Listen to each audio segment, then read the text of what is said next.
Narito na ang PTV Balita ngayon. Inirekomenda na ng Department of Public Works and Highways sa Kongreso ang pag-aalis ng alokasyon sa locally funded flood control projects sa 2026 National Expenditure Program. Base sa ulat na ipinadala ni DPWH Secretary Vince Dizon kay House Speaker Martin Romualdez, mula sa dating mahigit 881 billion pesos na panukalang budget, ibinaba sa mahigit 624 billion pesos na lang ang panukalang budget ng DPWH para sa 2026 na nasa 28.99% na mas mababa kumpara sa naunang isinumite ng ahensya. Mababatid na pinag-utos noon ni Pangulong Ferdinand R. Marcos Jr. na tanggalan ng alokasyon ang mga locally funded flood control projects, kasunod na rin ng ilang maanumalyang proyekto.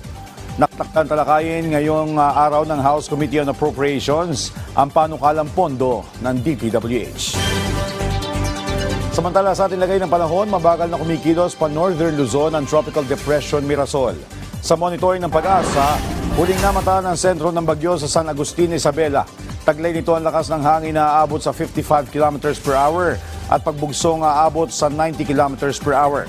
Dahil dito, nakataas ang signal number 1 sa Batanes, Cagayan, including o kasama ang Babuyan Islands, Isabela, Quirino, Aurora, Apayao, Abra, Kalinga, Mountain Province, Ifugao, eastern portion ng Benguet, Nueva Vizcaya, Ilocos Norte at Ilocos Sur. Patuloy naman ang pinag-iingat ng mga apektadong lugar sa banta ng pagguho ng lupa at matinding pagbaha.